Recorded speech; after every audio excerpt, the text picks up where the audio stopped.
Department's FY21 capital budget and amendment to the FY21-26 CIP for the Department of Environmental Protection in the amount of $93,773 for stormwater management retrofit countywide management. Action is scheduled immediately following this hearing. Ms. Kennedy, are there speakers for this public hearing?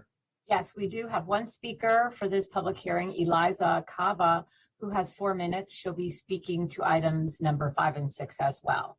Ms. Cava, you may begin. You have 4 minutes. Thank you. Good afternoon, President Hucker, Vice President Albornoz. Hello, members of the council. Hope you're well. I have not yet watched the impeachment video, but maybe next. My name is Eliza Cava, and I'm the Director of Conservation at Audubon Naturalist Society. I'm also co-chair of the Stormwater Partners Network of Montgomery County and deliver this testimony representing both ANS and the network. For the overall health of all our watersheds, it's critical that DEP, Parks, DOT, and the Council share common goals of restoration with a holistic approach to ecological health. I'm pleased to see that funding for stormwater management practices, park maintenance, and restoration has been largely maintained despite the impacts and constraints of COVID-19. Thank you, and I hope you continue to prioritize environmental health and stormwater management in future years. Montgomery County has done a great work meeting regulatory requirements for stormwater, but these requirements are not enough to protect our streams and watersheds. The current draft stormwater permit, which covers the next 5 years and this budget is designed to meet, requires only half the rate of stormwater management installation as the last permit required. While some streams' health has been improving, many are still declining. What streams need is getting harder too. In the summer, climate change drives more explosive storms that overwhelm some of the kinds of projects installed to date. And in the winter right now, we're seeing so much salt ahead of the unpredictable snowstorms, and conditions in our streams right now are toxic. I'm hearing from volunteers daily. The county needs to do more stormwater work faster and more ambitiously and must be funded accordingly. I know this is not for today's conversation, but if we need to raise the water quality protection charge to do it, let's have that conversation. The number one tool to fix these challenges is green infrastructure that infiltrates the stormwater back into the ground as close as possible to where it fell. That means that salt can be caught in bioswales, and those huge extra volumes of water can be returned to the earth slowly instead of whooshing dangerously into our streams and basements. This type of green infrastructure, which DEP refers to as environmental site design or low impact design, can cost more than some other types of stormwater management, but it's the best long-term investment. There are other types of lower cost green infrastructure like grassy swales and compost amendments to turf that can be used at a greater scale and which could bring costs down. Fortunately, DEP does recognize the value of green infrastructure and has prioritized it in its contracting approaches, but we need even more. So I support the 3 fund increases by transfer for DEP. However, to the extent that these funds are used for stream repair on behalf of Stormwater Partners Network, I strongly encourage DEP to ensure that if stream restorations are undertaken, they should be done with extraordinary care, caution, and forethought to ensure that they result in benefits to the ecology of the local stream valley and riparian system, as well as downstream beneficiaries of reduced sediment pollution like the Potomac and the Chesapeake Bay. And they should be really tightly coupled with extensive upland retrofits, ideally before getting to restoring the stream valley. Finally, to DEP, I want to speak to the new contracting model. The department intends to cover a large tranche of the upcoming impervious acre credits that it needs for the next stormwater permit via the sole source contractor for design and build. Those of you on council in 2018 will remember seeing and hearing a lot from me when that contracting model change was first proposed. The worst part of the model change, which is the significant cut in overall spending and level of effort, is still in place, and we still oppose it. We think more needs to be done. However, we are pleased by some of the changes that DEP has told us they've made so far in the forthcoming RFP. They've retained more decision authority within the agency, developed robust decision support maps for project prioritization and socioeconomic equity to guide contractor project proposals, and they've emphasized the importance of community outreach and engagement. And we support the department in these efforts and really look forward to assessing their success in the future. Last, Montgomery Park's role in the stormwater budget. We strongly support funding all their stormwater requests for local parks. PDF 078701, Ponds and Lakes, is taking a $50,000 reduction this year for affordability, and I hope we can restore that in the future.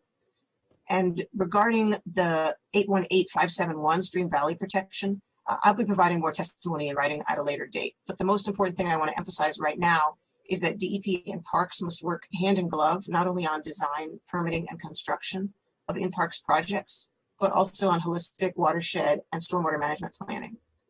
The goal of the two agencies. Ms. Cava, I'm sorry for the interruption. Your time is up. Thank you very much for the opportunity to testify. Thank you. Mr. President, that wraps up the speakers for this hearing. Thank you, Ms. Kennedy. Can I get a motion in support of this special appropriation, please? Councilmember Katz moves. Councilmember Katz seconds. Councilmember Reamer seconds. Great. Okay. All those in favor, any discussion? Seeing none, all those in favor, please raise your hands. So that is Councilmember Katz, Glass, Reamer, Giwando, Rice, Navarro, Albornoz. Oh, Councilmember Friedson. Great. Okay. All unanimous among everyone. Unanimous. We can move on. Thank you, colleagues. Agenda item 5. This is a public hearing on a supplemental appropriation to the county government's FY21 capital budget and amendment to the FY21 to 26 CIP for the Department of Environmental Protection in the amount of $67,509 for facility planning, stormwater management. Action is scheduled immediately following this hearing as well. Ms. Kennedy, do we have speakers for this public hearing? No speakers for this hearing. I should say additional speakers. Okay. Can I get a motion in support of this special appropriation, please? Need to close it. I'm sorry. Let me close this public hearing. You're right. Thank you, Councilmember Katz. The hearing is closed. Councilmember Glass, was that a motion? Okay. And is there a second, please? Second. Thank you, Councilmember Navarro. All those in favor, please raise your hand. Great. That is unanimous. Agenda item 6. This is a public hearing on a supplemental appropriation to the county government's FY21 capital budget and amendment to the FY21 to 26 CIP for the Department of Environmental Protection in the amount of $600,000 for stormwater management facility major structural repair.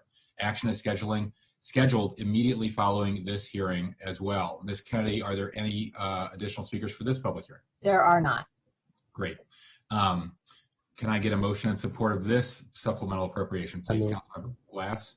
Councilmember Friedson seconds. Great. Any discussion? Okay. The hearing is closed. All those in favor, please raise your hands. Great. That's approved as well. Thank you, colleagues. Agenda item 7. This is a public hearing on subdivision regulation amendment 2002 subdivision ordinance revisions, clarifications, and corrections. This SRA would further clarify language, correct mistakes, and add necessary missing provisions. A Fed committee work session will be scheduled at a later date. Persons wishing to submit additional material for the council's consideration should do so before the close of business on Tuesday, February 16th. Ms. Kennedy, are there speakers for this public hearing? Yes, we have speakers. The first one will be Neil Bronstein. Mr. Bronstein, you may begin. You have 2 minutes. You can unmute your microphone and start your video. Thank you. Good afternoon. I'm Neil Bronstein from the Montgomery County Planning Department. I'm here to speak in support of the Subdivision Regulation Amendment 20-02. As you know, a large-scale subdivision regulations amendment came into effect in February of 2017. Since that time, staff and the public who use the subdivision regulations have noticed that there were items in it that needed to be corrected and amended in order to provide better clarification, as well as a few larger scale changes to provide better use of the document. The Montgomery County Planning Board held a public hearing on this on January 14th, 2021.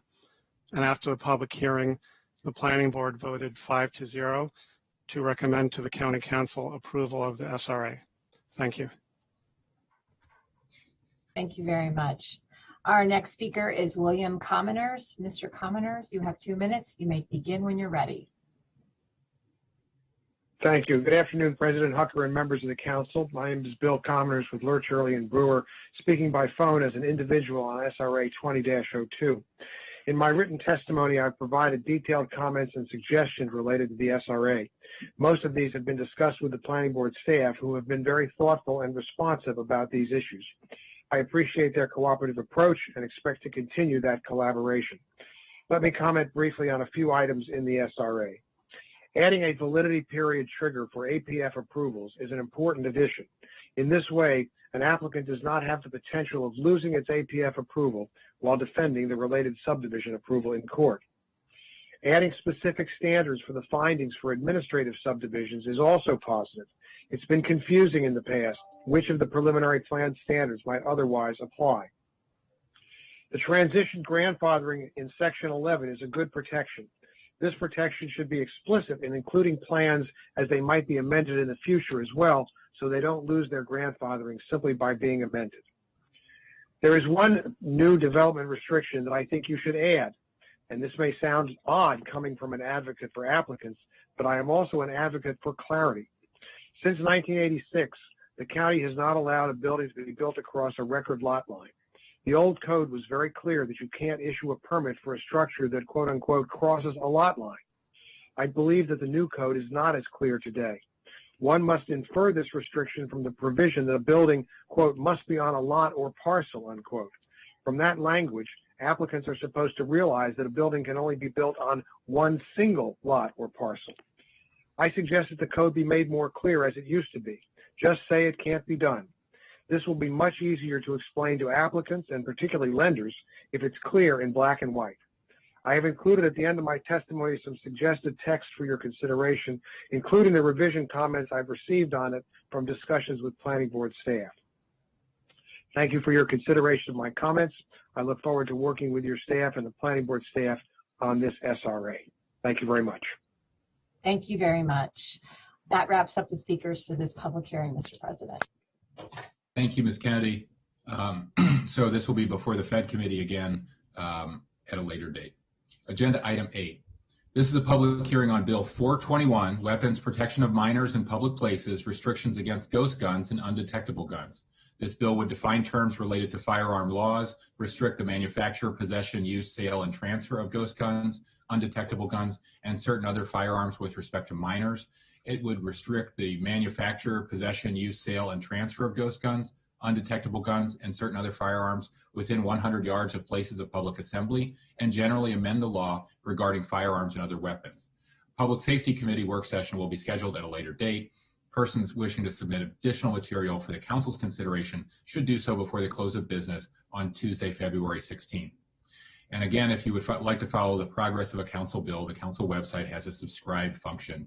You just go there and use the View Council Records and Legislative Updates link to learn how. I assume, Ms. Kennedy, there are speakers for this public hearing? Yes, you're correct. The first speaker for this public hearing is Chief Marcus Jones. Chief Jones, you have 2 minutes. You may unmute and begin your testimony. Good afternoon to the County Council, and thank you for the opportunity to speak to proposed Bill 4-21, the ban of ghost guns in our community. Welcome, Chief. County Executive Mark Elridge and the Montgomery County Police Department are in full support of this bill to better protect our community. Ghost guns are unregulated and easy to acquire, utilized by 3D printing, known as a form of additive manufacturing. These weapons are typically built from parts derived from a variety of processes as described, but also from ghost gun kits, which can simply be purchased over the internet. Currently, these weapons are legal to produce and possess by the individual that assembles them under federal law, unless they are prohibited from possessing a firearm. Ghost guns or non-serialized components can be acquired and assembled without the need for a background check. This makes our job in law enforcement incredibly difficult when investigating crimes with the use of a ghost gun. In 2020, Montgomery County recovered 73 ghost guns while arresting 55 adults and 3 juveniles for possessing these weapons on our streets in the county. We are clearly seeing an increase of these types of weapons illegally possessed in our communities. Our allied law enforcement partners in the county will notify us of a seizure of these types of weapons, and these numbers are added to our total numbers. Law enforcement across the nation is seeing the surge of these weapons being possessed by individuals transporting or carrying these weapons on their persons, as well as being found on crime scenes. Tracing the origin of these weapons is nearly impossible and presents more of a danger to our community from a public safety perspective. Our Firearms Investigative Unit is tasked with working with the Alcohol, Firearms, and Tobacco Agency, known as ATF, to address firearms violations such as selling illegal manufactured firearms, but there is a need for tougher laws at the local and state level, and I believe this is the proper legislation being presented at the time to keep our community safer moving forward. Gun violence occurs in communities of color too often in our county, and this is another tool to prevent this unfortunate and sometimes senseless type of violence from happening. Keeping these guns out of the hands of our youth is vitally important as well, and I want to thank Vice President Dave Albornoz for bringing this legislation forward to protect our community. Thank you for your time and attention. Thank you very much. Our next speaker will be David Zacher. Mr. Zacher, you may unmute and begin your testimony. You have 2 minutes. I'd like to thank the council for allowing me to testify. I've been a resident of Montgomery County for about 15 years and live in Aspen Hill. I'm a husband, father of a 6-year-old and a 9-year-old, and an Orthodox Jew. I'm also a gun owner, competition shooter, and have even made a few ghost guns for my own personal education and enjoyment. My son also enjoys the shooting sports and is a member of the Scholastic Action Shooting Team based at AGC in Marriottsville. I appreciate the county's desire to keep the public safe, but I have some serious issues with this bill. 57.7D, a person must not manufacture or assemble a gun, including making a gun through a 3D printing process in the presence of a minor. This basically prohibits me from detail stripping and then reassembling my competition rifle or pistol at home, because when my son inevitably wanders through to see what dad is doing, I'm now in violation of this bill. In fact, he cannot even detail strip and reassemble the rimfire rifle he uses for shooting sports. Is this really what we want?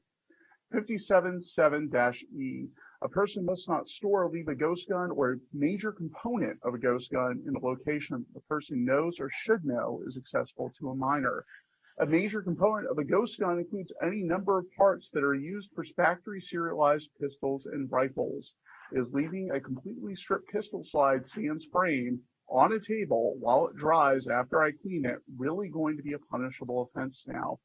Also, should know sounds very broad and perhaps unnecessary.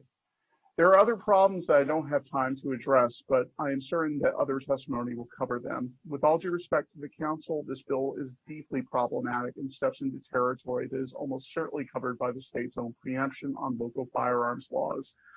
I also understand that the ghost gun issue is being addressed at the state level. I strongly recommend you withdraw this bill. Thank you for your time. Thank you very much. Our next speaker is Clinton Wolcott. Mr. Wolcott, you have 2 minutes for your testimony. You may unmute and begin.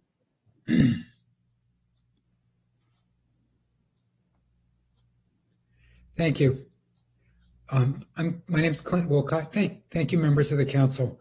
My name is Clint Wolcott, and I'm here on behalf of the Critical Issues Forum, coalition of 3 Montgomery County synagogues that advocates in favor of policy proposals that advance our core values. There can be no question that protecting our children from the danger of untraceable ghost guns advances these values.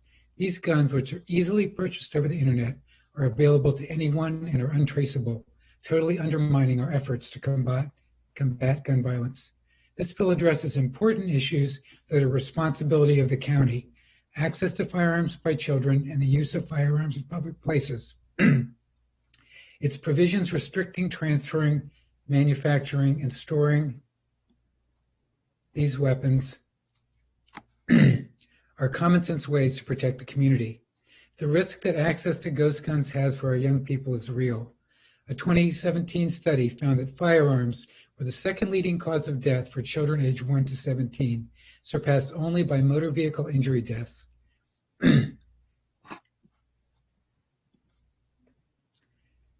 The ability to easily bypass our laws that restrict children's purchase of and access to firearms by procuring ghost guns through the internet can only increase this toll and injury.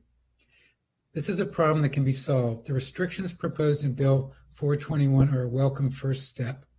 By using the county's discretion to regulate firearm access for children and the use of public places, the bill strikes at important dangers posed by guns.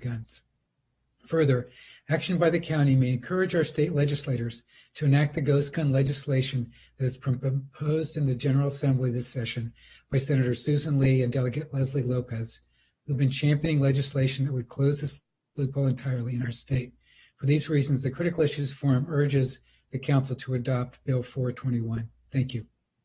Thank you very much. The next speaker for this public hearing is Karen Herron.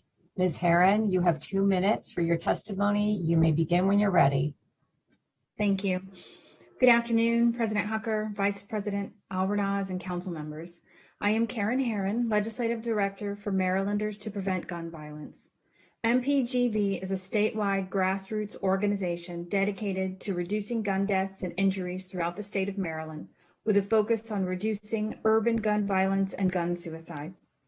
Our work ranges from addressing data-driven legislative change, leading a violence intervention and prevention coalition, and running programs for at-risk children. Our mission is to work toward ending the cycles of violence that plague our state. I am here in support of Council Bill 4-21, addressing the growing problem of untraceable firearms, known commonly as ghost guns. The particular problem of ghost guns is twofold. They allow those seeking to possess firearms a way to do so without going through any of the steps that purchasers of ready-made firearms would be required to do.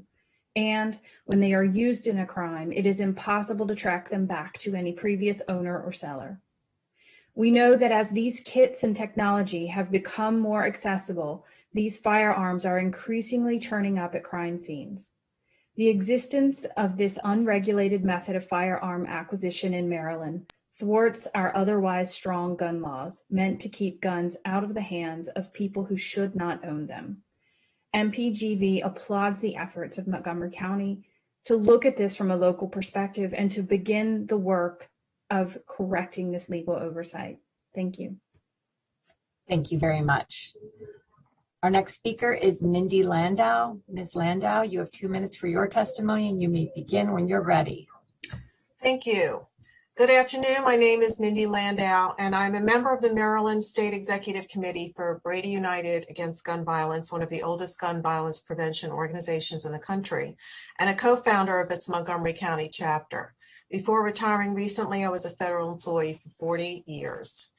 Thank you, Council President Hucker and Vice President Albornoz, for allowing me to speak today. As you've already heard, and some of you may already know firsthand, gun violence affects all Americans and all Marylanders. In fact, on average, over 680 people die from firearm injuries in Maryland each year. That's why we're so proud to support Councilman Albornoz and Bill 421 to regulate ghost guns and 3D printed firearms. This change to our laws will help keep Montgomery County and our families safe. As you've already heard, these untraceable weapons are a real and growing threat to public safety and to law enforcement. These kits can be brought by prohibited purchasers like domestic abusers, minors, gun traffickers, and those who want to harm others. In fact, ghost guns are intentionally marketed as unregulated and untraceable to appeal to people who want to avoid background checks. 3D printed guns are uniquely dangerous since they are created out of polymer plastics and cannot be detected with metal detectors. They look, feel, and function like a traditional gun and are just as deadly and dangerous. Sadly, this issue has already impacted Montgomery County. In December of 2019, a man living in Silver Spring pled guilty for selling ghost guns to prohibited purchasers. That same year, 117 ghost guns were recovered by Maryland police. And in 2020, over 70 guns were recovered in just 3 months. Between 2016 and 2019, more than 12,000 ghost gun kits were shipped to Maryland, with sales increasing by almost a factor of 4 during these years. Additionally, ensuring that minors don't have access to firearms is critical. Uh-oh, what happened? You're about out of time to I'm sorry. Okay, sorry. Just a couple more seconds. Okay, well, I just want to say thank you for allowing me to testify today. And thank you, Councilman Albornoz, for sponsoring this bill. It's an investment in our county's future, and Brady, Maryland is proud to support it. Thank you very much. Mr. President, that wraps up the speakers for this hearing. Thank you, Ms. Kennedy. Let's move on then to, I think this was announced earlier, Madam Clerk, but agenda item 9, again, is postponed. The public hearing on Bill 521, Agricultural Land Preservation Solar Collection System, dedication of business personal property tax revenue, has been postponed. Agenda item 9.5, this is a public hearing on the fiscal year 22 capital budget and amendments to the fiscal year 21 to 26 CIP and Washington Suburban Sanitary Commission's FY 22 to 27 CIP on the proposed capital budgets and CIP amendments for the following: Montgomery County Government, Montgomery County Public Schools, Montgomery College, Maryland National Capital Park and Planning Commission, Revenue Authority, Housing Opportunities Commission, and WSSC Water. Projects include facilities for parks, recreation, roads, schools, community college, libraries, fire stations, mass transit, housing, police, and correction and rehabilitation, among others. Capital projects are primarily funded with money from future issuance of bonds. Additions, deletions, or modifications to the CIP and the capital budget may be made subsequently to the public hearing. Council action on the WSSC CIP is also an update to the Comprehensive Water Supply and Sewerage Systems Plan. Committee work sessions will be scheduled at a later date. Persons wishing to submit additional material for the Council's consideration should do so before the close of business on Friday, February 12th. Each individual will have 2 minutes to speak. Individuals will be alerted as they approach their 2 minutes. Ms. Kennedy, do we have speakers for this public hearing? Yes, we do. The first speaker today is Mayor Bridget Donald Newton. Mayor Donald Newton, you may unmute and begin your testimony. You have 2 minutes. Good afternoon, President Hucker and members of the County Council. I'm Bridget Donald Newton, Mayor of the City of Rockville, and we thank you for the opportunity to share our perspective on the county's executive recommended CIP. We greatly appreciate the County Council's MCPS capital investment in recent years, including the co-location of Maryvale Elementary School and other Rockville priority projects. Sorry, I don't know how to mute these people. Sorry. Including the co-location of Maryvale Elementary School and other Rockville priority projects. While we thank the county executive for including most of the Board of Education's CIP request, we ask that you not approve the recommendation to reduce it by $53.7 million. Notwithstanding the global pandemic, many clusters serving Rockville students are still plagued with aging and overcrowded facilities, and we have many children who are struggling. The mayor and council ask for your strong support for the following Rockville priorities. Sorry. First, we urge you to include a major capital project in the CIP to completely rebuild the Twinbrook Elementary School. Constructed in 1952, the building is not ADA compliant and lacks sufficient space for specialists to provide individualized support for students critical to closing the achievement gap. Rockville implores you to prioritize the students and families by building a modernized school that will help them excel. The county DHHS recently awarded the city $50,000 for counseling services at Twinbrook Elementary. And we are thankful to the county and MCPS for recognizing this school as a high-need site. We hope this creates a pathway for Twinbrook Elementary School's linkages to learning program. Secondly, we are very concerned with the delay of the Wooten High School major capital project completion to September 2027. It is critical that it be completed in September 2026. The facility has HVAC, roof leaks, and other structural problems, and the project must address school safety concerns, including unseparated bus drop-off and pickup areas, staff and student parking areas that are insufficient, crowded, and unsafe. Third, since Richard Montgomery High School's seat deficit is projected to spiral to 604 students in the 2026-27 school year, it is imperative that MCPS open the Crown Farm High School in September 2025.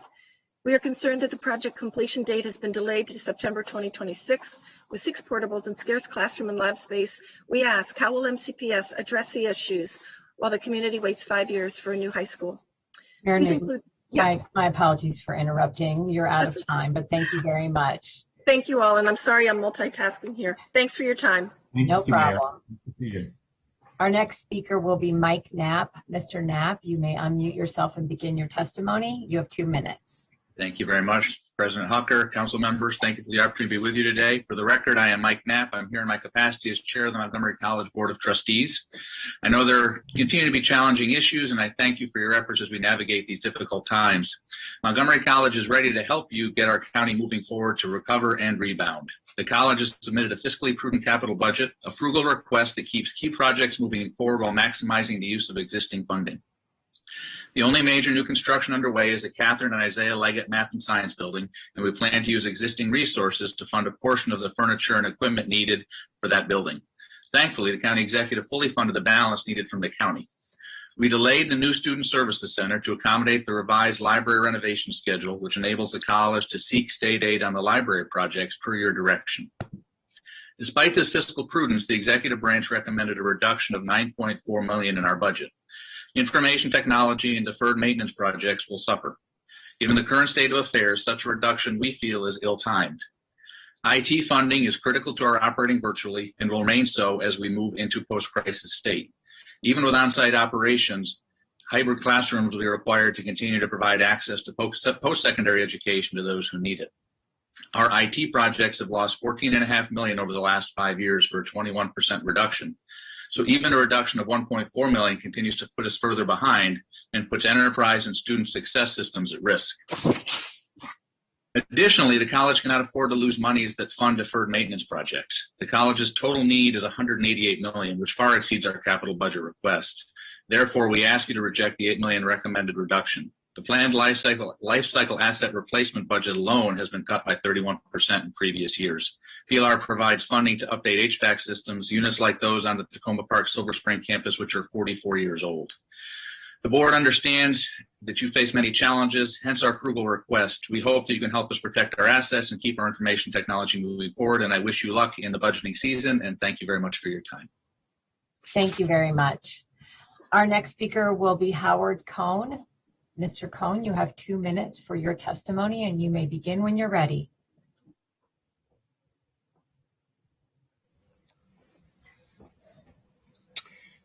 Good afternoon, and thanks for your time. Before I start, I just want to give a shout out to the Parks Department for doing an awesome job in the last couple of years of improving the fields in our area, the Blair cluster.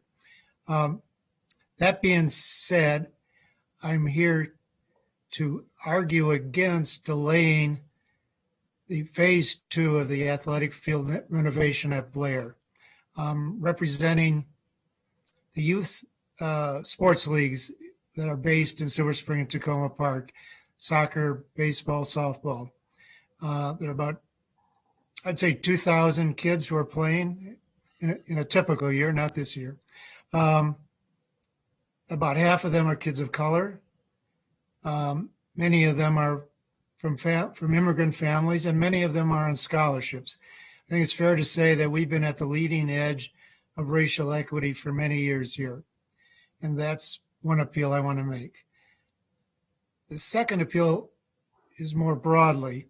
It's on behalf of everybody who plays sports in the Blair cluster. We've lived here for 40 years. I've been a player, a coach, an organizer. And in this entire time, we have had the worst ratio of sports participants to sports facilities, sports fields in particular. And that's essentially because there's no way to add more square footage to the sports fields. This is a rare opportunity to, in effect, do that.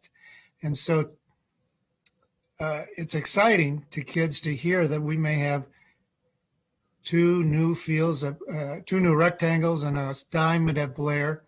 But if you're a 5th grader, you can't get too excited because by the time phase 2 would be completed, you'd be off to college.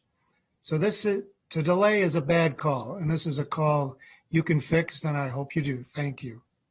Thank you very much. Our next speaker will be Doug Remmer. Mr. Remmer, you have 2 minutes. You may unmute and begin when you're ready. All right. Hi, everybody. Thank you for having me on today. It's good to see you. I wanted to speak on behalf of all of the students and families that I have worked with over the past 20 years. I've been a teacher at Springbrook, Einstein, and Northwood, the schools that surround Blair. I've also been a coach at Blair for 10 years. I coached the college summer league team. I ran the camps during the day. The facilities there are amazing.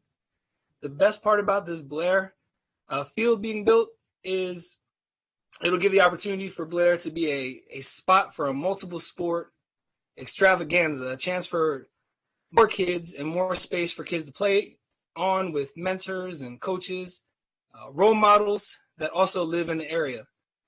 Yesterday I was in a meeting with a whole bunch of other providers that are local as part of the Youth Sports Initiative. And we were trying to work together with the rec center and the recreation department and other organizations to try to figure out how can we give opportunities to kids. And I'm sure that all of you are aware that there's a lack of facilities, especially for the providers like myself that have to find the spots and the times to be able to use the field. So this field right here will provide us the opportunity to give the kids a chance to make a decision. You know, a lot of the kids that we talk about that are at risk and would love to participate in activities, they live in the surrounding areas. And the best part about Blair is right at Four Corners where the transportation is available for everybody to get there.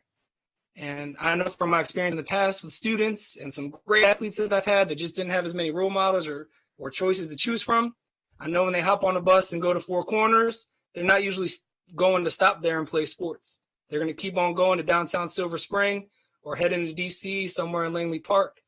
And, instead of putting ghost guns in their backpacks, we want to fill them with equipment. And when they stop at Four Corners and they stop at Blair and they see this beautiful facility, we want them to say, that's my spot. That's where I'm going.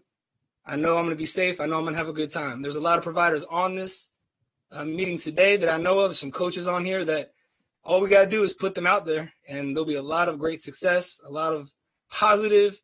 Mr. Raymer? 2 minutes. Sorry to interrupt. Your time is up. Thank you very much. Thank you all for considering. Our next speaker will be Peter Gray. Mr. Gray, you have 2 minutes, and you may begin when you're ready.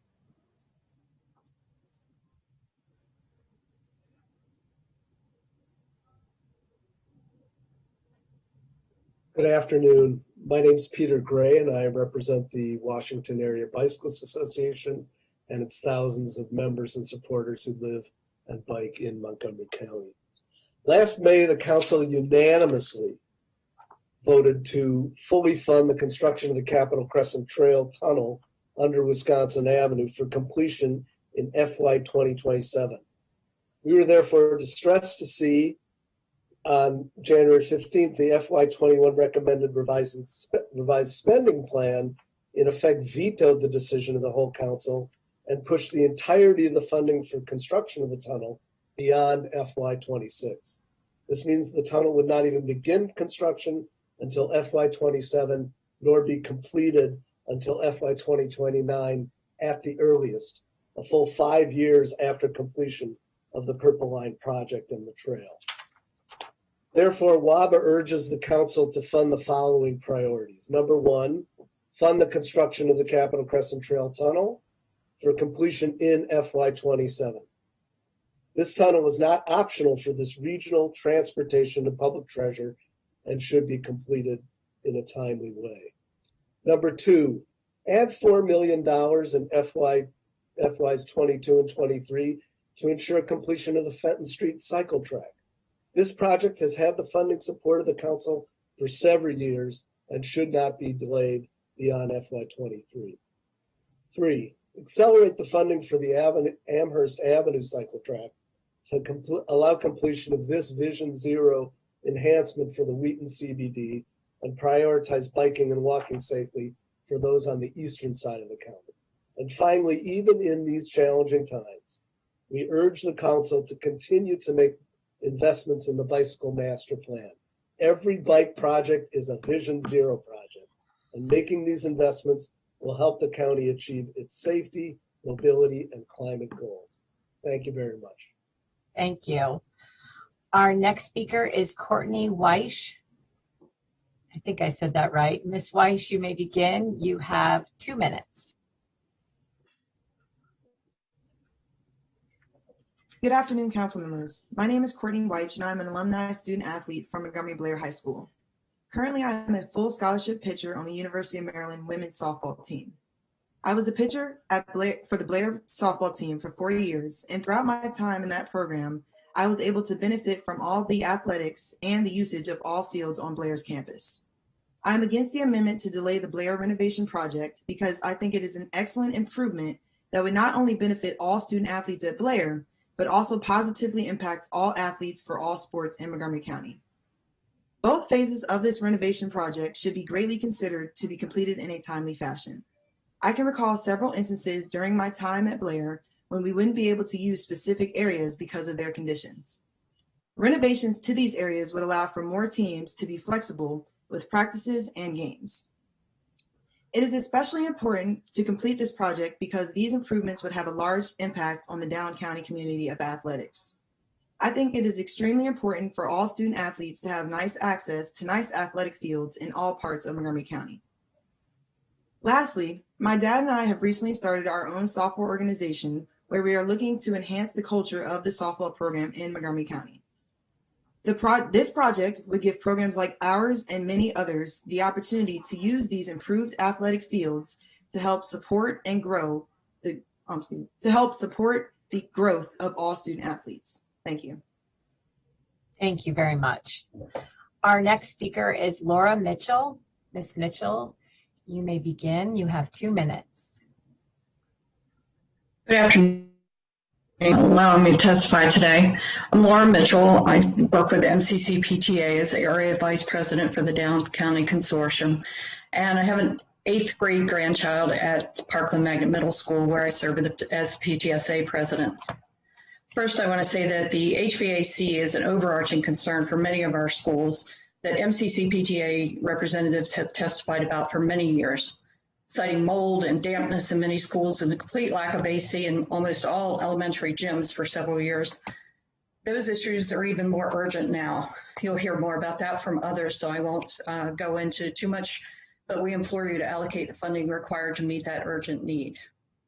We thank MCPS for recommending acceleration of construction projects for Stonegate, Woodland, and South Lake Elementary Schools in particular.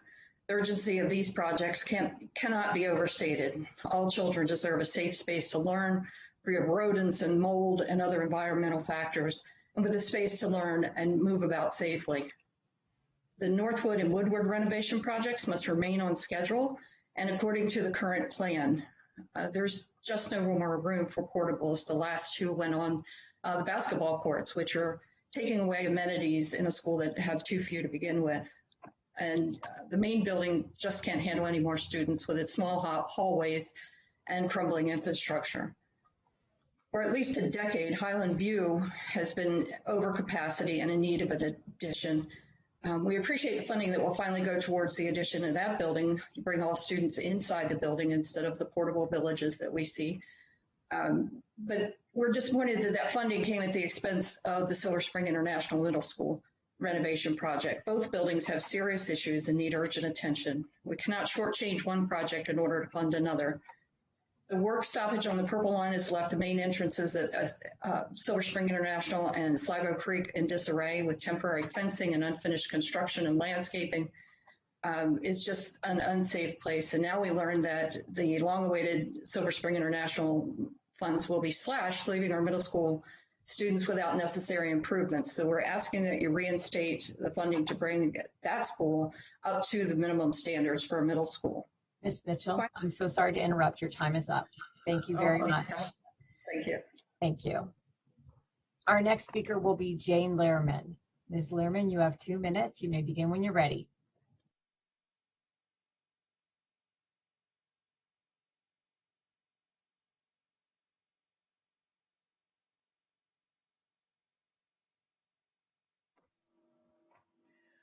Good afternoon. My name is Jane Lehrman and I'm testifying for MCCPTA. Thank you for this opportunity to speak about urgent issues in Wooten and Poolesville clusters.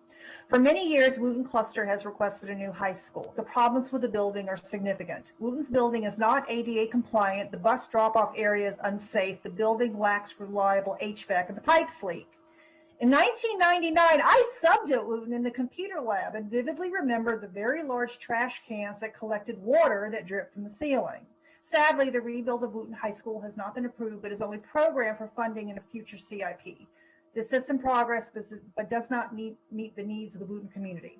Regarding Poolesville High School, on January 28th, MCPS approved the preliminary plan for the new building. The budget is much smaller than any other high school in the county, and this negatively impacts the proposed design of indoor athletic space. Currently, Poolesville High School has 1 full gym, 1 aux gym, 1 weight room, and random areas for practice. The current architectural plan shows 1 refurbished gym, an aux gym, a separate weight room, and a weight room that is not on the plans. Newer high schools are built with double gyms that can be divided into 2 rooms. All smaller high schools and even some middle schools have dividable gyms that will be larger than the new Poolesville High School space.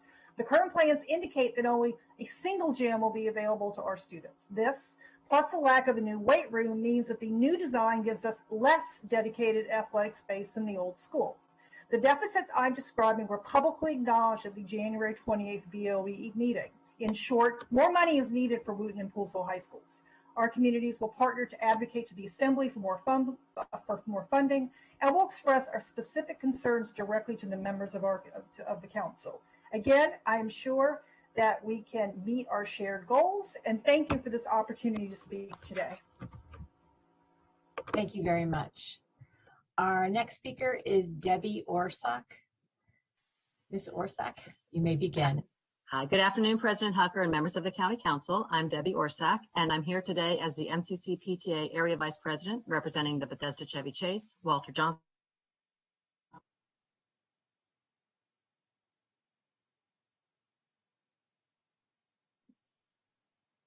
I think we lost her. Yes, I think we lost her. Oh, am I still on? You are. I think your video is slowing your transmission down, so maybe you could leave your Okay, video sorry. off. I No don't know, problem. my Wi-Fi went out or something. Okay, go right ahead. Hopefully my voice wasn't happening while I was talking. You're Hopefully you fine. didn't hear that. Can I start again or? Go ahead and start again, yes. Thank you very much. So, good afternoon, President Hucker and members of the county. Uh-oh. Ms. Orsak, it might be best if you don't run your video and just give us audio testimony. Okay. That might make it easier. So go ahead and start one more time, please. Okay.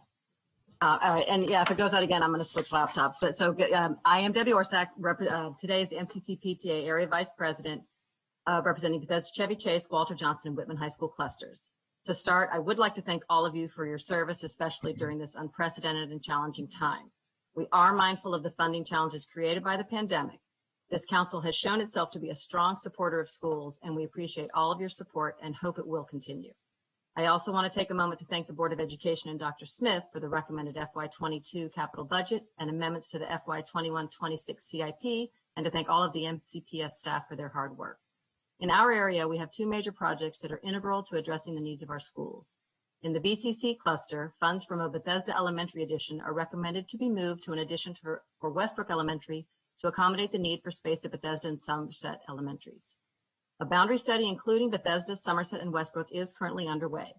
The Bethesda Elementary community, while disappointed that the proposed addition was removed, understands the constraints faced by MCPS. But even with the proposed boundary study, Bethesda will be over capacity, and it will be many years before the proposed BCC WJ Joint Elementary School will be online and potentially prepared to mitigate crowding at Bethesda Elementary.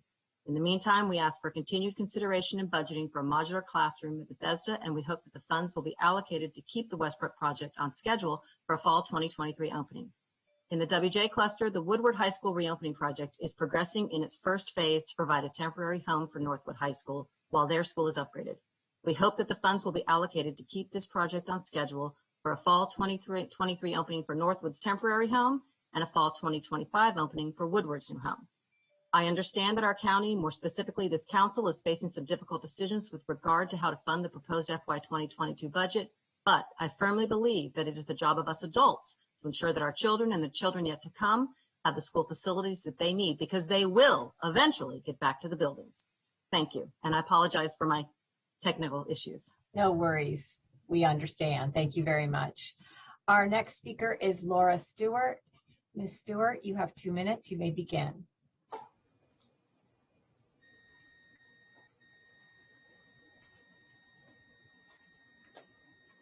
Good afternoon. My name is Laura Stewart, and I'm here representing MCC PTA as Vice President of Advocacy. I want to thank President Hucker and Council staff for this opportunity. This year has been unprecedented in many ways, and I want to thank you for your service during this difficult time. I would first like to highlight the most urgent needs for our schools and encourage our leaders to find a way to fund the Board of Education's recommended capital budget. The COVID-19 emergency and the eventual return to schools has highlighted two pressing needs: aging HVAC systems and overcrowding. We need healthy air quality, and we need space for social distancing. I encourage you to look at the new HVAC star rating for all schools in MCPS.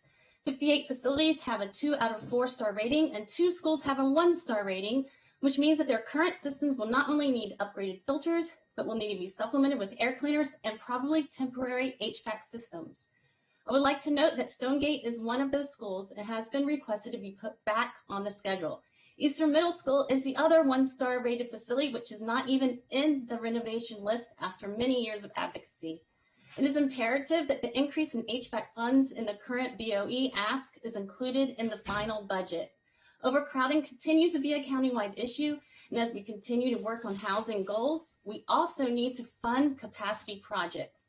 We continue to advocate for state, national, and local funds in order to keep up with our capital needs. We are looking forward to the County Council finishing the growth policy update by taking up the progressive recordation tax initiative. For at least the last 3 years, our county has not met revenue targets. Please consider revenue generating actions so that we can ensure safe learning spaces for Montgomery County children. Thank you. Thank you very much. Our next speaker will be Erin Prangley. Ms. Prangley, you have 2 minutes. You may begin when you're ready. Good afternoon. Montgomery County Little League is opposed to the amendment which would delay phase 2 of Blair High School athletic fields renovation project. I urge you to oppose the amendment because our young athletes, especially girls and players of color, are in desperate need for this resource. MCLL is a nonprofit youth baseball and softball organization that has been in business for 15 years. Our league will support over 1,300 players this spring, the overwhelming and growing number of which are from Lower County. Our softball program participation has doubled in just 1 year, and we expect similar growth in the future. The greatest obstacles for us to provide playing opportunities is the lack of quality playing fields. The demands for diamond skin softball fields far outweigh the supplies. And girls softball, a developing sport, is far outnumbered by baseball and adult softball players.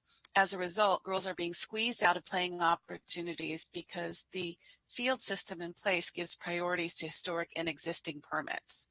Yet girls, especially girls of color and those from low-income families, need these playing opportunities now more than ever. Girls and women who play sports have higher levels of confidence and self-esteem and lower levels of depression.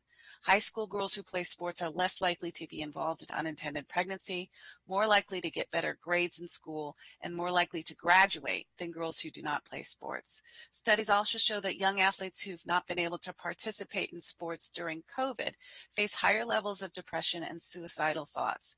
So this is a critical public health issue concern to provide more space for softball opportunities for our girls and all of our young athletes as soon as possible.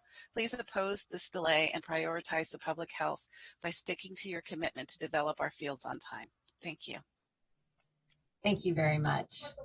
Our next speaker is Trish Heffelfinger. Ms. Heffelfinger, you may begin. You have 2 minutes.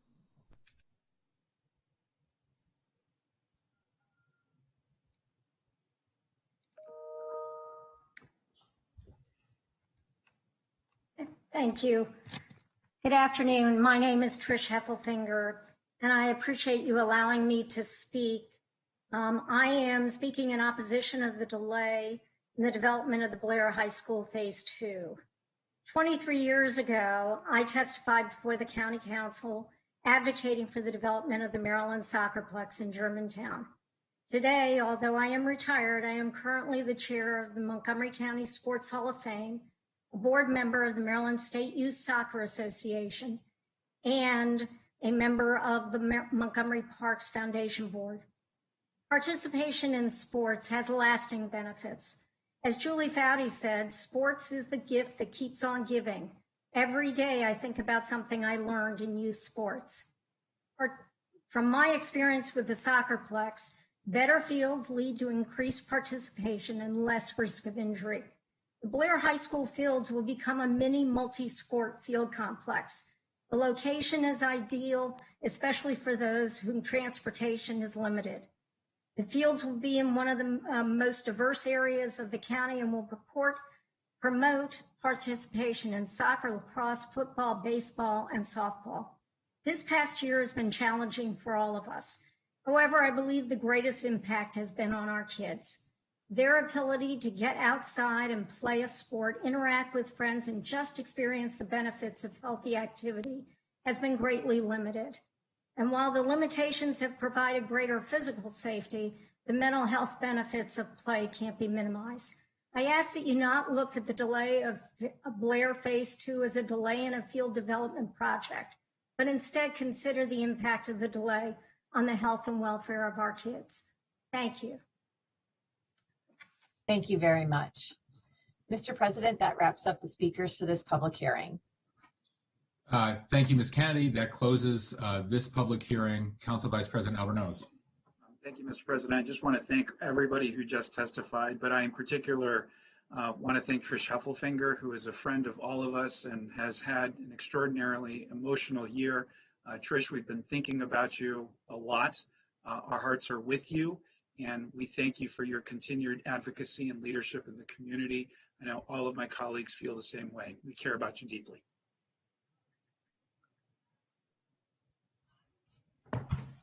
Thank you. Councilmember Reamer. Thank you.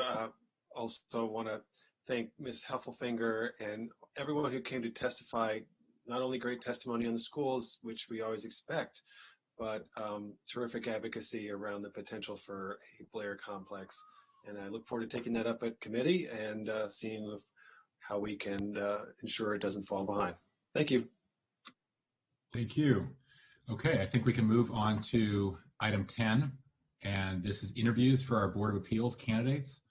We have Ms. Karen Hines, Mr. Chuck Kaufman, and Mr. Roberto Pinero. Is everybody here? I'm here. I'm also here. There we are. There we go. Okay, that is great. So there are 7 questions, I believe, that you've all received in advance. I'll rotate them, though, just to make sure everybody has equal time to reply, to be fair. Welcome to all of you. Thank you for your applications and your willingness to serve on the Board of Appeals. We are very grateful for your willingness to serve. So I'll begin with, in alphabetical order, with Ms. Hines. Why do you want to become a member of the Board of Appeals? Good afternoon, Councilmember Hucker and other council members. Land use issues are very important to me. I am a homeowner and have been a homeowner in Silver Spring, Maryland for over 25 years. I live in Forest Glen Park and have seen how, with the Seminary project, what can be accomplished when the community works with developers to eliminate blight and make beautiful homes that fit in with the landscape. The work of the Board of Appeals allows for responsible land use with the very important input of homeowners and citizens. And I have also been a member of the Board of Appeals and know how important it is for homeowners to be able to make modifications to their homes to increase their value, add additions, garages, and other changes so that would contribute to the homeowner's use and enjoyment of their property. And that's very rewarding to me. Also, with COVID, our homes and neighborhoods have become very more important to us, and I'm aware of how active and important the Board of Appeals has been in my own neighborhood. For example, there is an eliminary and a philanthropic institution application before the board from the Audubon Naturalistic Society on Jones Mill Road. And they've applied for a special exception for children's nature play space. And that would also contribute to the use and enjoyment of the neighborhood at large. So thank you. Thank you, Mr. Kaufman. Yes. I believe that the issues facing the Board of Appeals affect us where we live. Now, I've got a lot of experience in the law, probably 6 decades, which probably precedes the birth of most of you. And I've been involved with land issues for many, many years. I've attended many meetings of this Board of Appeals, and I find it's thorough, careful, elegant. The members you've chosen are bright, concerned, and it would be an honor and a pleasure to share my experience and my background with them. I'm a homeowner. I've dealt in real estate all my life. I've sat on the first community planning board in New York City. We dealt with developers who were aggressively trying to destroy neighborhoods by tearing down rows and rows of brownstones and building high rises. And we lobbied and used all our political power to enforce new zoning laws that protected the interior of these neighborhoods. They allowed some high rises on the avenue blocks, but they reduced the height levels and the ability of the developers to profit by destroying the interior neighborhoods, and we protected neighborhoods in New York. I was on the first committee that pursued artist in residence laws, which allowed artists at that time, and then subsequently everybody, to reside in lofts. This provided an additional affordable housing for many, many people. And of course, the loft explosion in New York now is amazing. It's just created tremendous amounts of alternative housing, but there was tremendous resistance to all that. In the county, I've led the effort for villages. I was Mid-Atlantic director of the National Aging in Place Council, went to Beacon Hill, brought Beacon Hill to Montgomery County, and ultimately we have villages, we have a village coordinator, and much of it was due to lobbying at the beginning. On the Commission on Aging, I brought age-friendly Montgomery to its passing. With your help, you've been marvelous. Predecessors on the council as well. I feel I can make a positive contribution. I think my judgment is pretty good, and I have perspective. And in every situation I find myself, I find that I can recommend improvement, changes for the betterment. So I really, really want this job, and it may be a last hurrah for me, who knows, but that's my pitch. Terrific. Thank you, Mr. Kaufman. Mr. Pinero. Yes, hi. Good afternoon, council members. I know you've had a very long day today, and I thank you for the opportunity to be here, and that you selected me as a finalist for this vacancy. I want to be a member. Like I've told you before, I've done a great deal of community service for this county. I've lived here for 30 years, and I've served in many capacities. I want to continue serving, and any way that you guys determine that I can be effective, given my qualifications and the fact that I've been a board member, as you know, for HOC for 12 years. I was also the chair for the Interagency Homeless Conference, and I serve on MCPS. I served as Commissioner of Children and Youth. So I've served in different capacities, and I want to continue. I mean, this is I get a lot of joy by doing this community service and living in this county. The other thing is, I'm as you all know, you've seen my resume. I'm a Harvard-trained city planner. So I think when the board has to make decision, the appeal board, regarding variances, administrative appeals, modifications, conditional use, exceptions, I think there wouldn't be a learning curve in my case, because I understand master plans, I understand city site plans, I understand architectural drawings, I've dealt with it, I understand all the limitations about lot coverage, building heights and setbacks, minimum lot sizes, all the things that have to do with the variance. So I think But other than the technical issues, I always look beyond that. You know, how is a variance going to affect the neighborhood? How is it going to affect traffic? How is it going to affect environmental issues?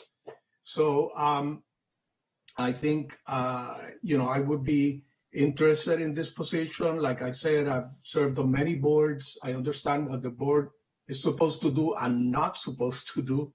I've given training in housing industry groups, in conferences, to people who potentially want to be on a board. So I understand what the staff does and what the board does, because we as board members come in once a week.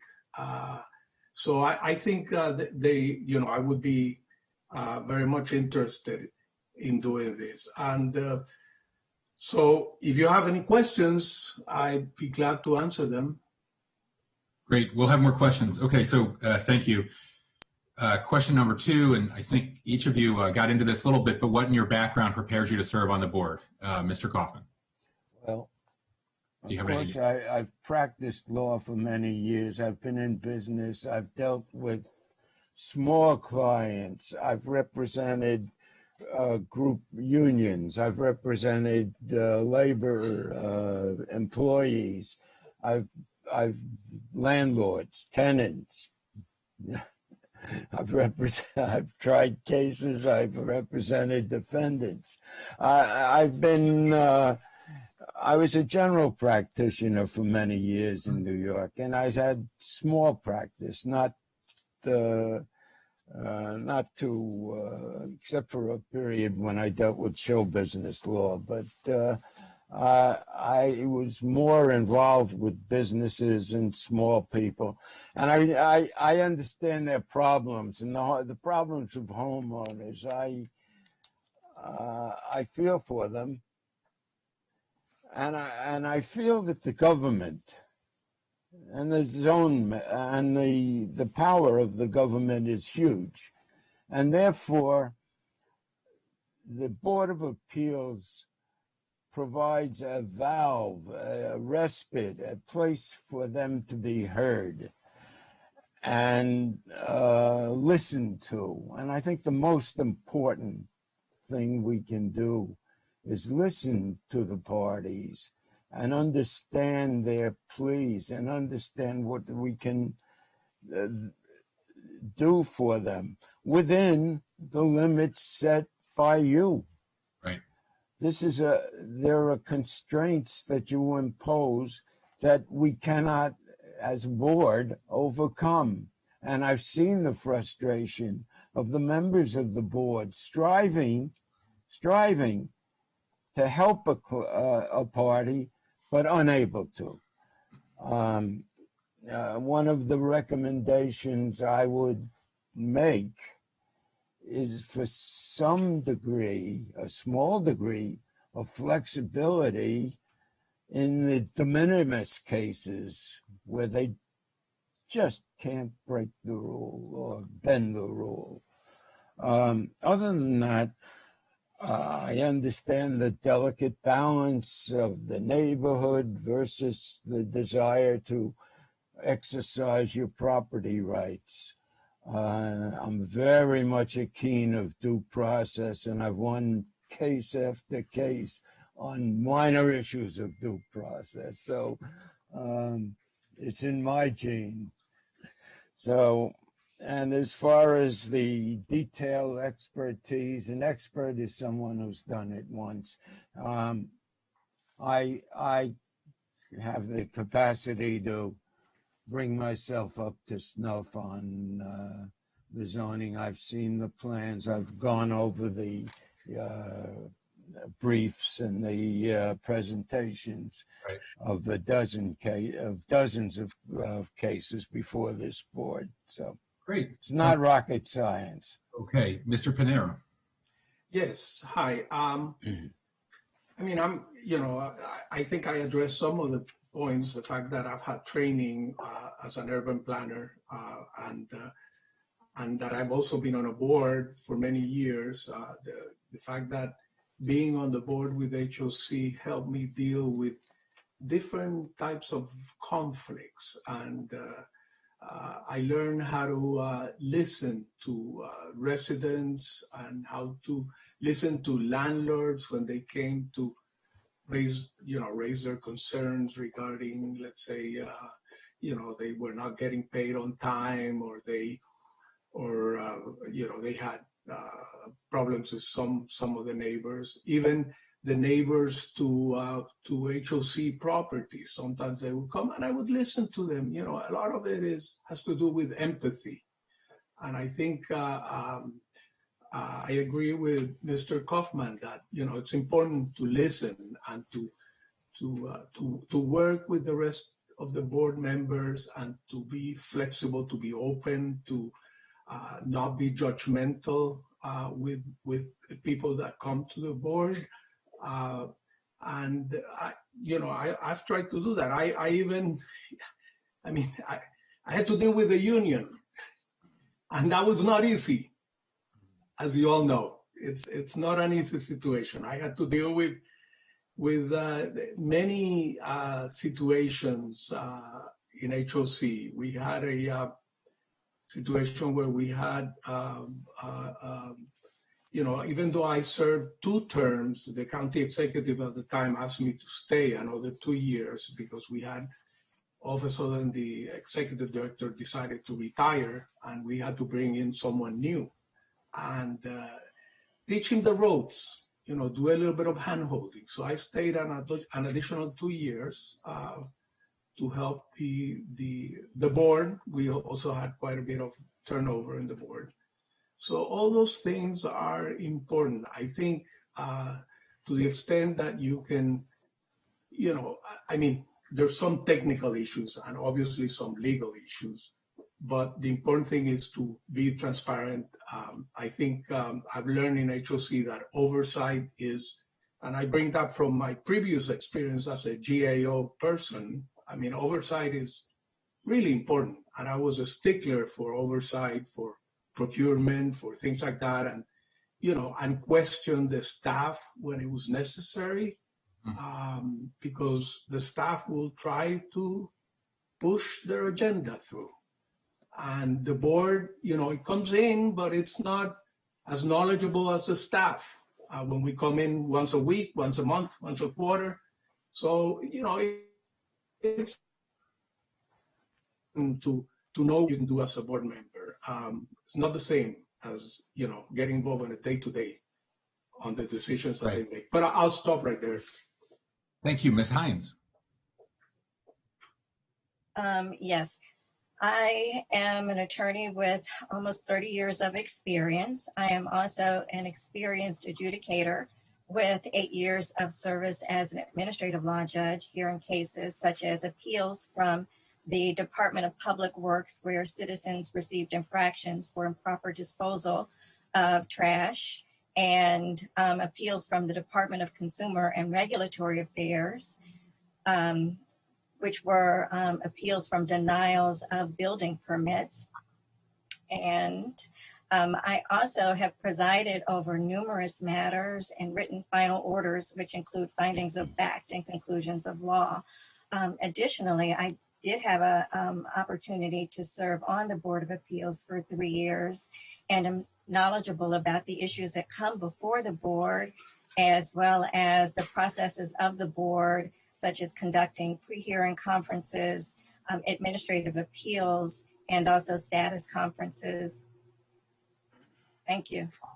Thank you so much. Okay.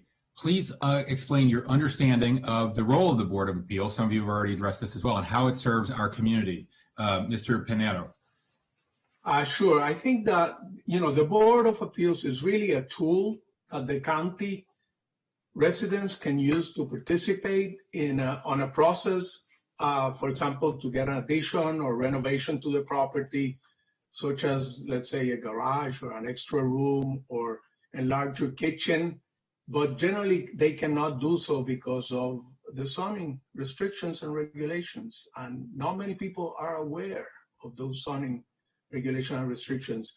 I've come across a lot of cases when I was doing presentations for the immigrant community in Spanish and not in Spanish. people would ask, if I buy a small house, can I do expansion? Can I do a second floor? Can I add another room? Can I, with time, many people from immigrant communities, they're very resourceful about adding stuff to the house. And I would always tell them, first you have to go to DPS, get a permit. Secondly, check with your neighbors because you don't want to get a neighbor complaint. Number three, if DPS says you need a variance, then you go to the Board of Appeals.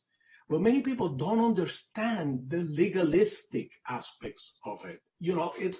There is such a formal process in the county. And when people come from another country, it's very informal. The construction, renovations, additions. I mean, you can go to any country in Asia, Latin America, Africa, and you'll see that what people had originally, their house, it's very different than what they have now when it was originally built. So I guess you all know that. So I think that in a way, I think we need to explain to people what those zoning restrictions are, and to a certain extent provide some flexibility. And I think it also the Board of Appeal gives an opportunity to neighbors to get a hearing if they oppose somebody's petition. So I think I'll stop at that time. Thank you very much. Thank you. Ms. Hines. The role of the Board of Appeals is a quasi-judicial tribunal that allows citizens and business owners to request variances and special exceptions to their property. So as Mr. Pinero explained, so if a homeowner wants to expand their home by building an addition or enlarge their kitchen or build a garage beyond the area in which the zoning ordinance permits, then they would have to apply for a variance. And the Board of Appeals would review that and their application and their accompanying material, which often includes architectural drawings. The Board of Appeals hears also administrative appeals from the Department of Permitting Services or the Historic Preservation Commission. And at the hearing, the parties can either represent themselves or be represented by counsel. Also, the forum allows for the board members to ask questions about the project and to get a sense of what is actually going to happen. It also serves the community by ensuring that the requested change to the land use is written, is within the zoning ordinance, as well as it's well thought out and it's planned for, and it's expected to be done properly. And it also lets the property owner know that there's going to be accountability from the county, as well as accountability to their neighbors. And in that vein, it allows the neighbors to provide input either in support of or opposition to, so that their views are being heard as well. Thank you. Thank you so much. And I apologize, we're running behind, so I ask everybody to just keep their answers short. But Mr. Kaufman, Well, the Board of Appeals provides an administrative break on decisions made by permitting. And it also allows prohibited situations with variances where zoning prohibited acts might be appealed and might be changed. It gives them an outlet, a valve, so to speak, for doing something that is actually prohibited by the rules, by zoning rules. It's highly regulated and tightly regulated by what the council has passed, the legislation. So it has a modicum of flexibility. It's a balancing act between the community interests in some cases and the individual homeowner's interests. This is a delicate balance, and it's bordered by walls of rules and regulations. So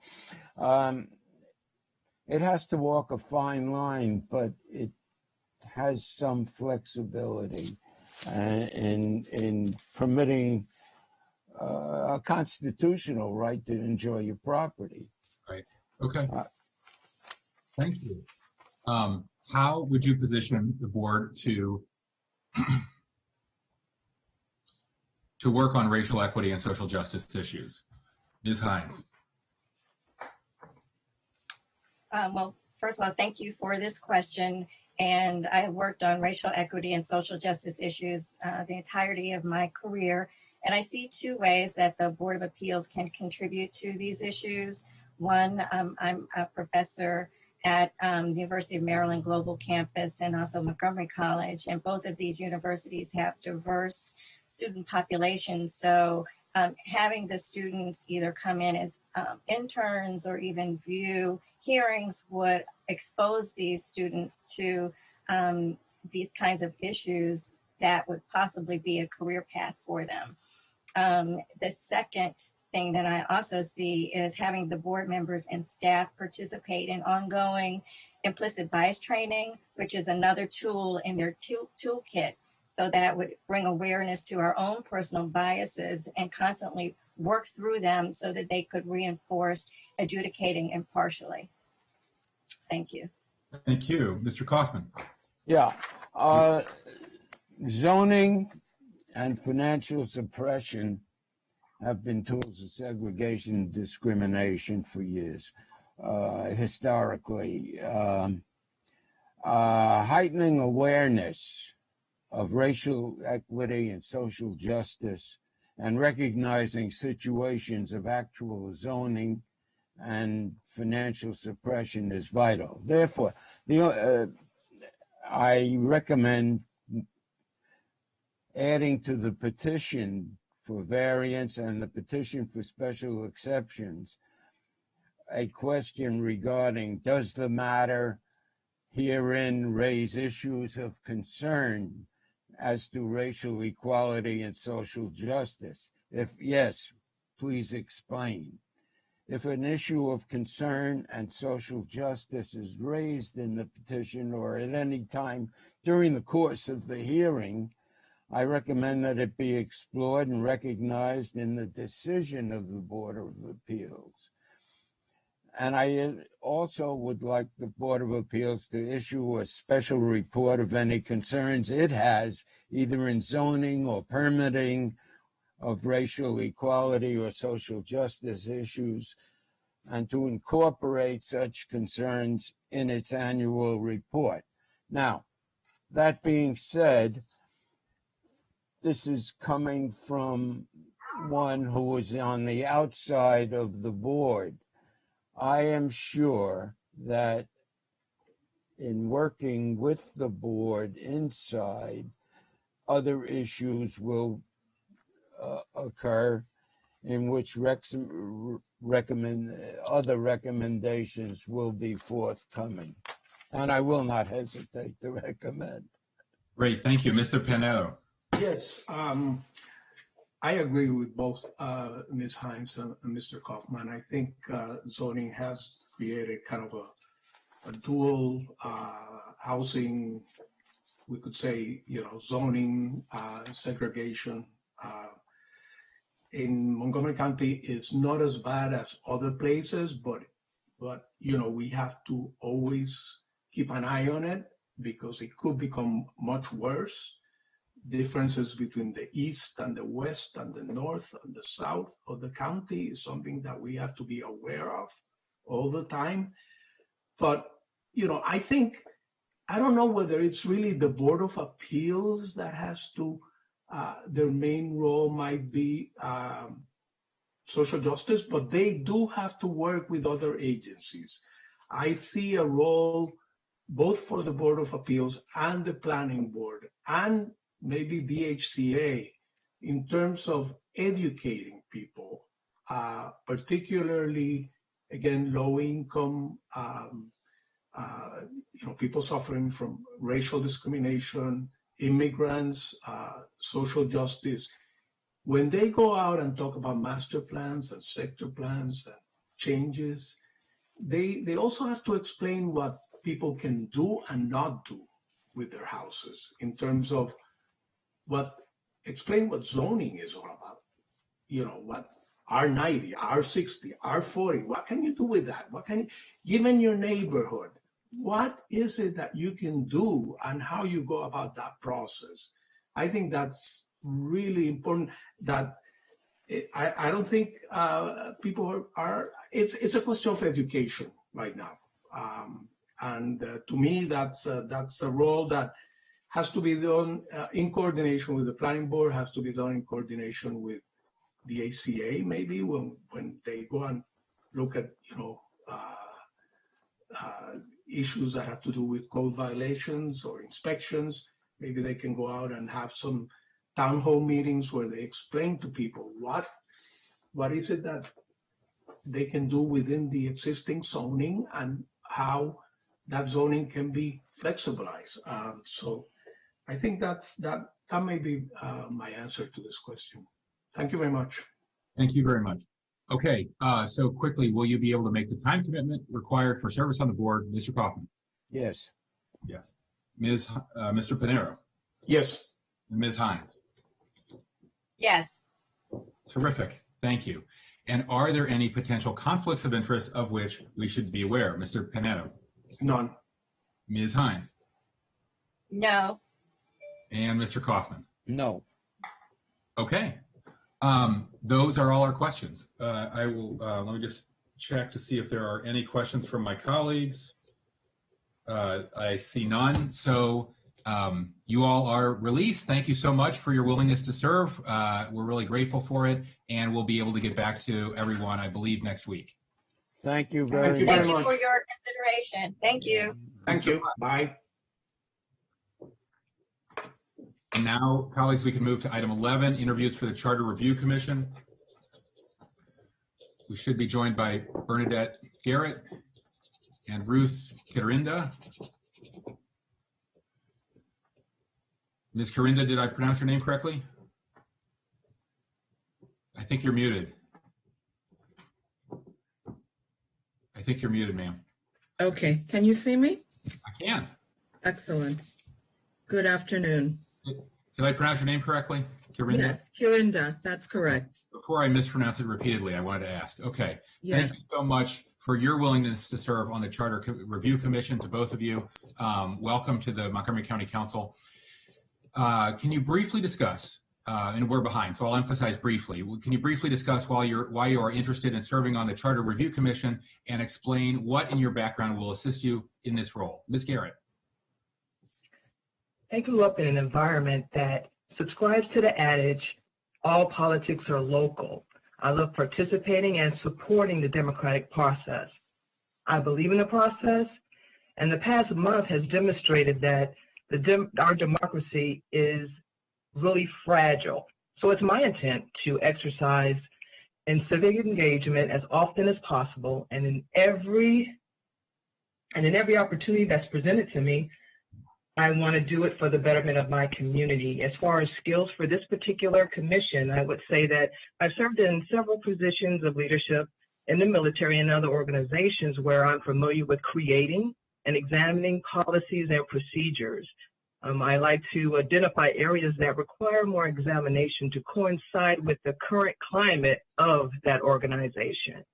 And serving as election judge gives me more insight into the county's challenges, efforts, and measures to provide a safe and proper election for their electorate. Terrific, thank you. And Ms. Kirinda. Yes, good afternoon, council members. Thank you so much for this opportunity to meet with you. And my interest in serving on the Charter Review Commission really stems from my background in international experience that I have in international development, mainly working with USAID, federal government agencies, and working in communities as a community organizer and understanding the dynamics of having to take policy and execute it all the way down to the level of the beneficiaries. So I believe the advantage, the value addition that I would have being a member of the Charter Review Commission is just that understanding of working in communities, being able to engage, and also having a background of as an immigrant, a child of an immigrant, understanding the plight of immigrants and the need to have their voices heard. Thank you so much. You'll get the first answer this time, Ms. Turinda. What do you see as the most important issues facing the commission? I would say that the most important issue comes from, I call it the overarching mindset, which is the competitive advantage that Montgomery County has. Montgomery County is the most diverse county in the country. And so this diversity really demonstrates a competitive advantage. And so having said that, I believe the issues would really be around fairness and equitable representation of this diversity that we have in the county and all the groups. Thank you. Thank you. Ms. Garrett. I would say for the commission to judiciously identify and incorporate legislative changes where potential gaps in diversity might exist. In addition to that, the potential redistricting changes that are coming up must be taken into account and how it will affect the community and the overall population.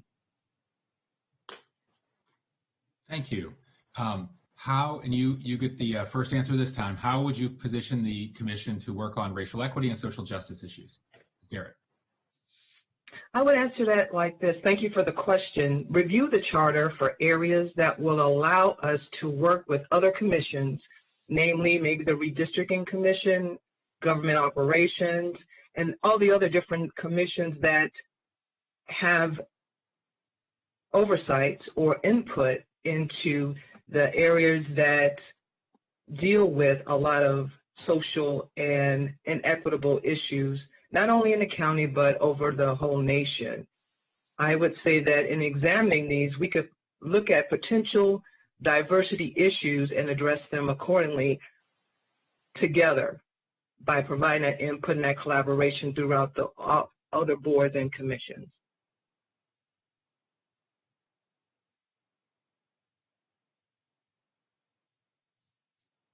Sorry, Ms. Turinda? Yes, thank you very much. I believe we have to take a best lessons learned approach, best practices and lessons learned approach, and look at how other charter review commissions have really been successful in addressing some of these issues. I believe that, the overriding focus here would be looking at the Bill of Rights. How could we improve our freedom of speech? How can we improve our freedom of assembly and representation? So being able to work around that category of lessons learned and best practices from our other charter review commissions would be the approach I would take. Okay, thank you.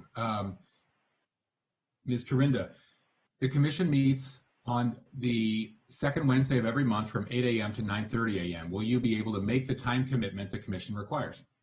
Yes, I will. And Ms. Garrett? Yes, it would not be a problem. Thank you. And Ms. Garrett, are there any actual or potential conflicts of interest or anything else in your background of which the council should be aware? No, I do not foresee any.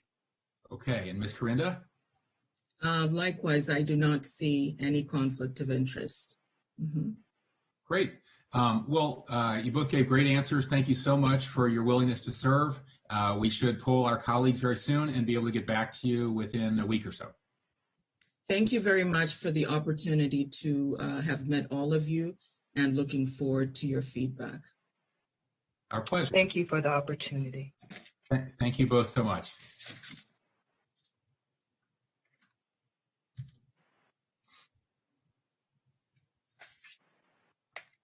Okay, colleagues, item 12.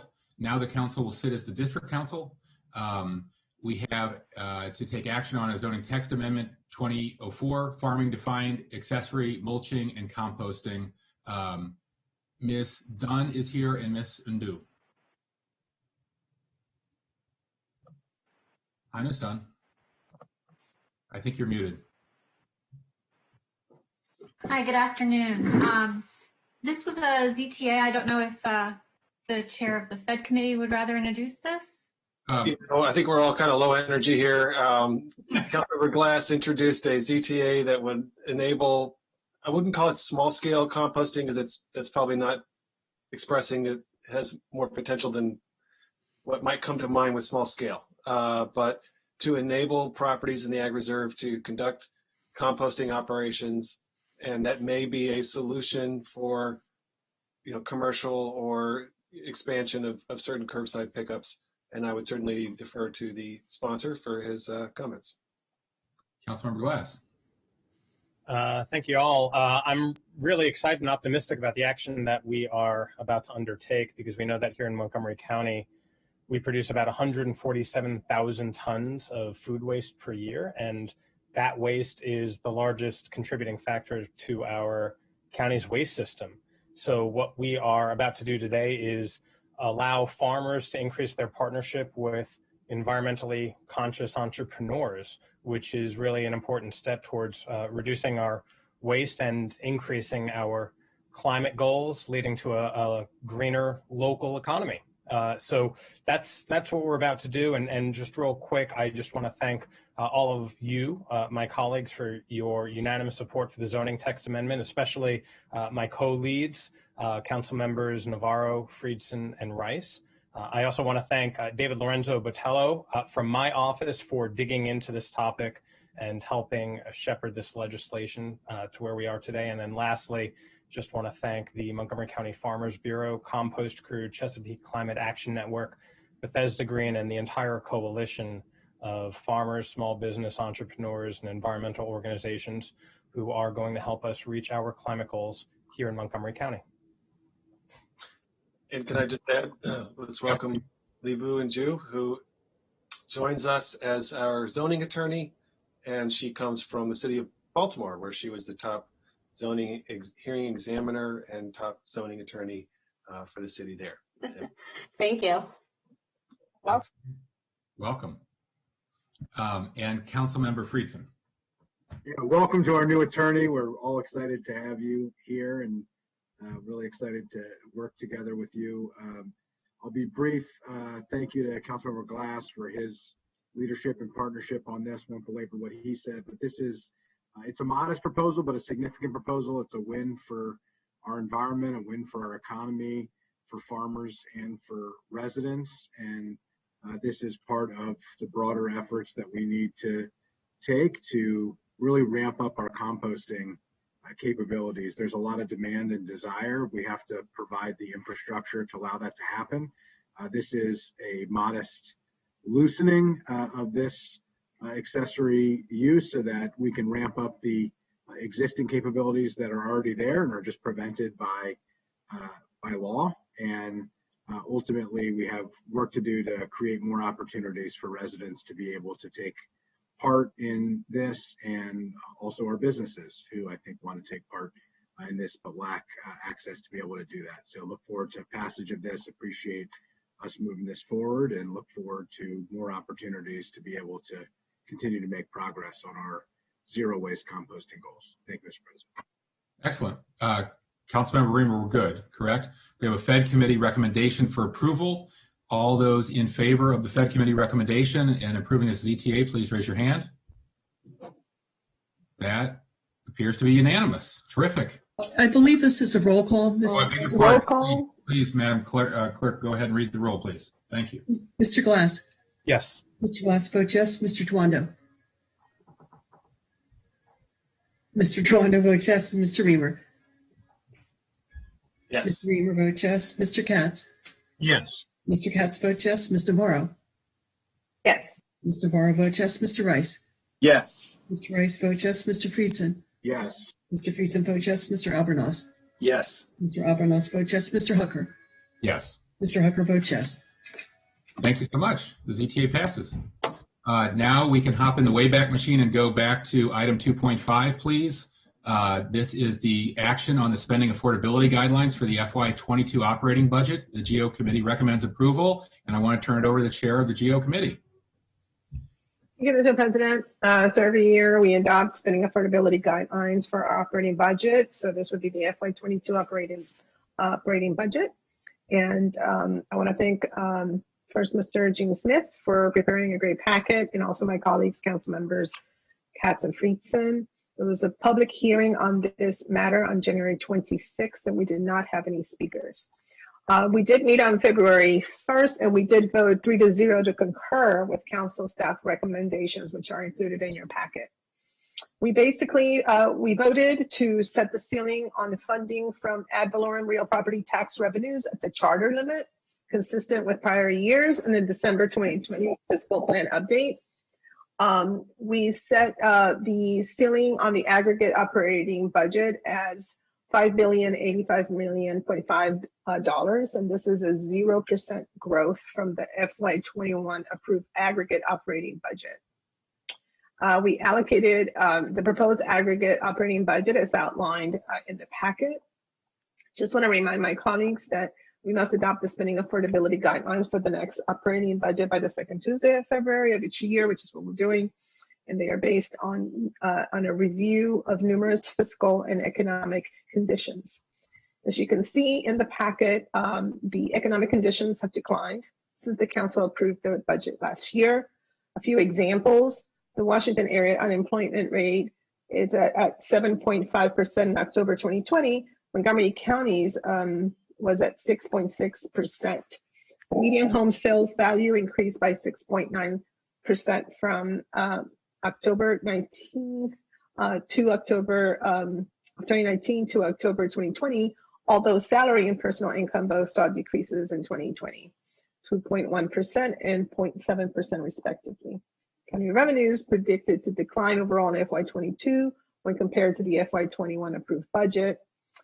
State aid amounts are unknown at this time, but as in previous years, the resolution will have language to account for that.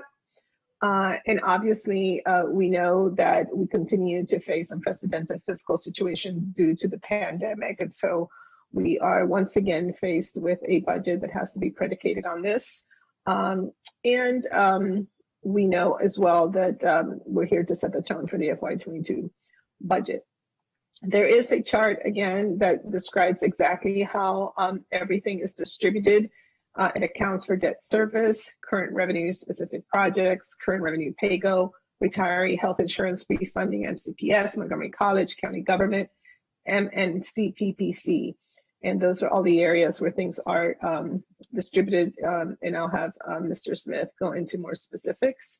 I will also share with my colleagues and the listeners that the Government Operations and Fiscal Policy Committee is going to be discussing in depth our fiscal policies.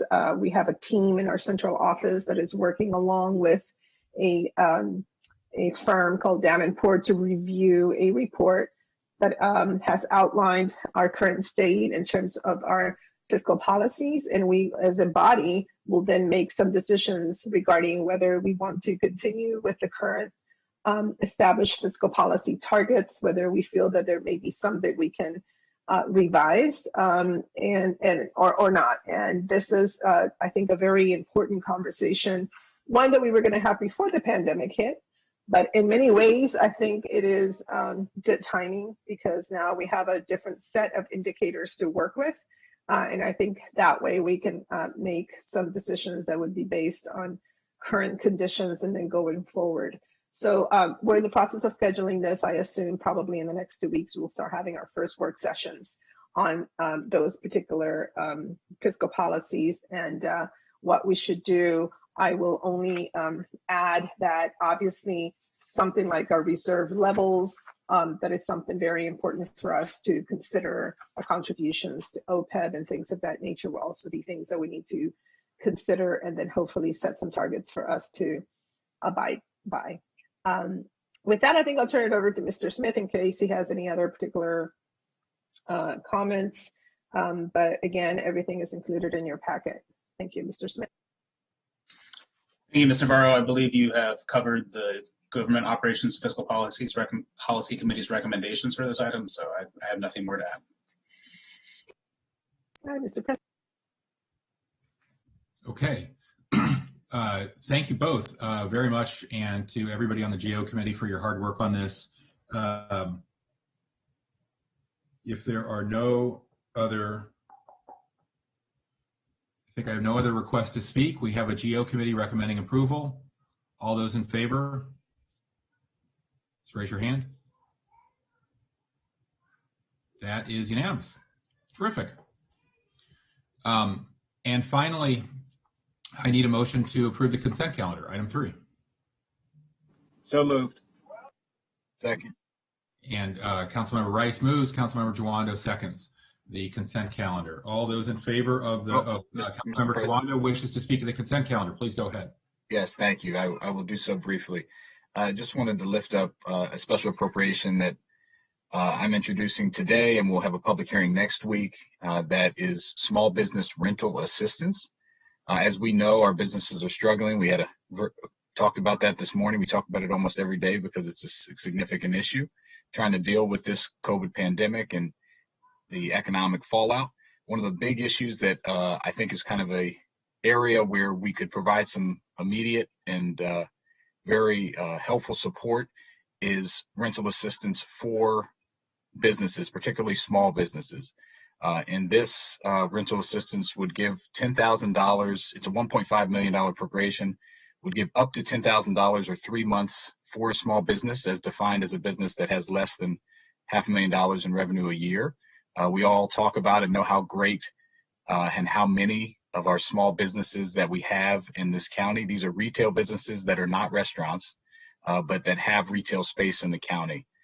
So, you know, your nail salons, your estheticians, go down the list, any retail business, and particularly the small ones. There'll be preference and priority for women and businesses owned by people of color, which we know have been really hard hit in this economy and may have not been able to navigate either PPP or some of our other efforts like FEG to get assistance that they need. I'm also happy to announce that the Montgomery County Small Business Association is supportive of this, and that in working with the executive branch, that the Latino Economic Development Center, LEDC, would administer this program, and we know that they have great relationships and inroads with a lot of the community. So I hope my colleagues will support. There's also potentially $900,000 in CRF funds that's returned from the Reopen Montgomery that could be redirected to defray this cost. So we'll work on that over the next week and talk to colleagues. But either way, I think it's an important set of supports for a very hard-hit business community. So thank you, Mr. President. Thank you. Councilmember Glass. Thank you, Mr. President. Just real quick, as I speak and as all of us are here right now, the United States Senate is holding an impeachment trial against former President Trump for organizing an attack on our democracy. And it was an assault on the history and principles that have defined our country for the last 200 years. And I know, living just miles away from the Capitol, all of us have friends, neighbors, and constituents who were in that building, who feared for their life. And as they hid under desks, as a mob tried to ram down their doors. And so now that we're a few weeks removed from that attack, a number of us recently met with representatives from the American Jewish Committee to talk about and contextualize what hate is here in Montgomery County and in the DC region. And we know that the attack on our nation's capital was not just an attack on our democracy, but it was an attack on our ideals especially our ideals of inclusion and diversity that we cherish here in Montgomery County. And so in the wake of that tragedy and the uprising of white supremacy, anti-Semitism, and bigoted conspiracy theories, I am glad that we as a council are putting forth a resolution condemning such behavior and ideology. And so I am proud to serve with all of you as we collectively recommit ourselves to our democracy, to the safety of those who make our government operational, and to the democratic process, because we support free speech, we support the assembly, and we appreciate everyone's ability to worship freely, but hate has no place here in Montgomery County, and it is an honor to serve with all of you as we espouse goodness, kindness, and inclusivity. Thank you. Thank you. I see no other comments. All those in favor of the consent calendar, please raise your hand. Great, that is unanimous. Okay, colleagues, you've made it to the end of the open agenda. I need to, Excuse me, Mr. President. Yes, ma'am. There's one more item, 3.1, the appointment to the Merit System Protection Board. 3.1? Yes. Beg your pardon. Okay. Please go ahead, Madam Clerk. Beg your pardon. You have in front of you the recommendation. Ah, I see it. Okay. This is an action. The County Council for Montgomery County, Maryland approves the following resolution. Effective February 9th, 2021, C. Scott Matavia is appointed as a member of the Merit System Protection Board until December 31st, 2021, or until a successor has been qualified and has been appointed. Congratulations, Mr. Matavia. We're looking forward to serving with you. Thank you, Madam Clerk, for correcting my error. Colleagues, I need a motion to meet in closed session to discuss collective bargaining negotiations or consider matters that relate to the negotiations pursuant to Maryland Code General Provisions Article 305B9, and to consult with counsel to obtain legal advice pursuant to Maryland Code General Provisions Article 3305B7. The topic is ongoing negotiations. May I get a motion, please? Also move, but Mr. President, are we supposed to vote on the Merit System Protection Board? Oh, we are. Item? Right. Oh, I thought that was the result of a poll. My error. Okay. All those in favor of Mr. Matavia? We need a motion. We need a motion. So moved. So moved. Reamer. I need more coffee, obviously. Councilmember Reamer moves. Councilmember Katz seconds. All those in favor of appointing Mr. Matavia, please raise your hand. Terrific. Thank you all. Now you heard the statement for closing a meeting. Can I get a motion to close the meeting? Councilmember Katz? Great to have the immediate past president here. Councilmember Reamer seconds. All those in favor of moving to closed session to discuss collective bargaining, please raise your hand. Terrific. We will see you in a few minutes in collective